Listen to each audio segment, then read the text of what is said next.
can't live without you. It takes me all the way.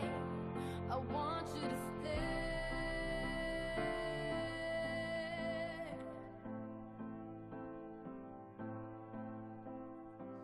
It's not much of a life you're living. It's not just something you take, it's given.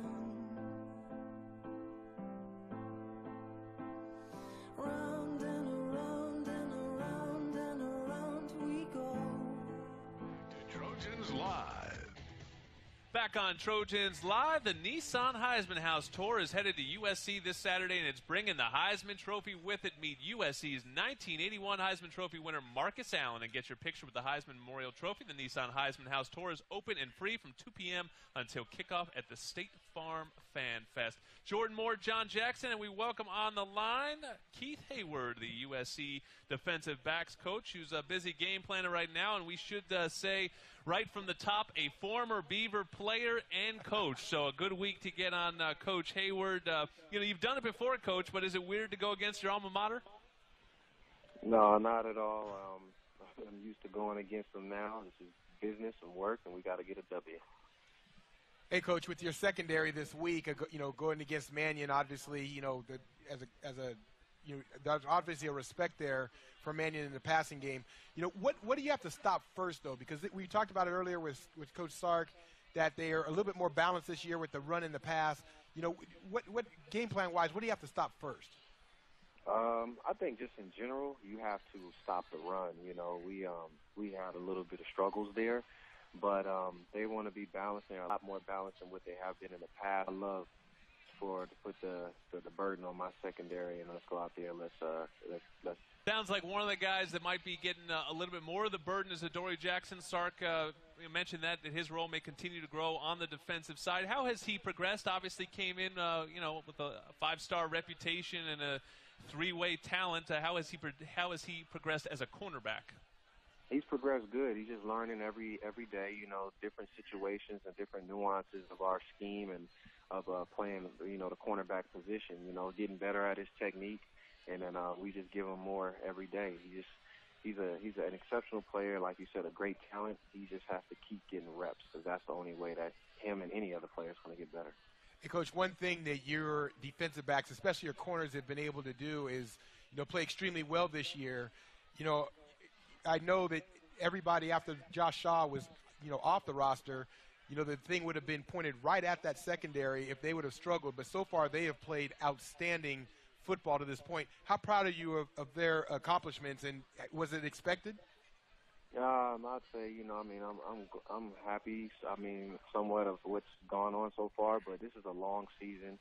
We're going to play better receivers. Oregon State has a group of good receivers, and then looking on the next week, and then Arizona State and Jalen Strong. So, it's fine, but I don't ever get too ahead. We got to continue to do a better job, play tighter coverage, tackle better, and just make sure we communicate and execute our assignment. So, it's okay, but I expect perfection, even though we're not going to have that, but I want to do a lot better even than what we've done. One of your guys, Sua Cravens, they keep trying to take away from you, moving him up towards that line of scrimmage. What have you seen from Sua in this dollar role? I guess you guys call it the dollar, where he's playing a lot in the box and a lot closer to the line of scrimmage. Yeah, Sua is a good football player, very, very instinctual, knows how to, use his body well versus, guys who come in to block him, tackles really well, just really savvy, and he has a high football IQ. That's why we're able to move him around and play him back and forth between safety and the dollar roll. But Sua's done a great job. We're just trying to make sure we find our best 11 and put the best 11 on the football field, and make sure we use our players to their strengths of their athletic abilities. Why do you call it the dollar? Oh, you can call it anything. You can call it dollar. You can call it bandit. I don't know. It's just a name. Coach, how interchangeable are your secondary, especially your corners, in terms of where they play? Because from watching the games, I can't tell if you're going left and right only, or if it's a rotation, a matchup situation. How versatile are those guys in terms of how they match up and even what side of the field they play? Yeah, well, I'd say depends on who's in the game at corner, whether you're looking at Kevon and Adoree or Kevon and Chris or Dory and Chris. But they like whatever side they like to play. So I just have them play left and right. Then you talking about the safeties with Leon, Gerald, and then with Sua. I mean, they just play their side. But, so I just, when we're in the room, I teach concepts. I teach the defense. They have to know both sides. So, they just line up and play ball. Sorry. Go ahead, Coach. Yeah, and I was saying, man situations, we want to get the best possible matchup. So, I mean, if a guy needs to go across the ball, or if Kevon or Chris or Dory needs to match up on a guy, we'll do that. But so far, we've just been able to play just defense, and I haven't told anybody where to go or where to line up. Yeah, I was doing the math today, trying to figure out your crossovers with Mike Riley at Oregon State. Did he recruit you? Did you end up playing for him? What's your relationship like with Coach Riley? What's he like? Yeah, he's a great dude. Really a family man, and guy that a lot of players love, and he cares a lot about his players. He recruited me back in 1997. I think after he was leaving here after being an offensive coordinator, and then when he first got the head coaching job there at Oregon State, him and Mark Banker. And then he left, and then I ended up playing for Dennis Erickson after Coach Riley went to the Chargers. But he's a great dude and runs a good program, and they're always going to be good as long as he's there.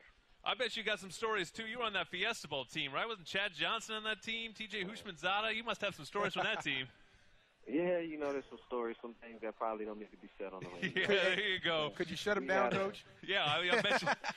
I bet you they made you a better player in practice. So we appreciate you joining us, Coach, and get back to work. Obviously, a lot to work on with Sean Mannion and Mike Riley coming to town, looking to put a number on you at the Coliseum. Should be fun. Should be a good test for your guys. Thank you to Coach Heyward. We're going to come back and wrap things up on Trojans Live on the new Beast.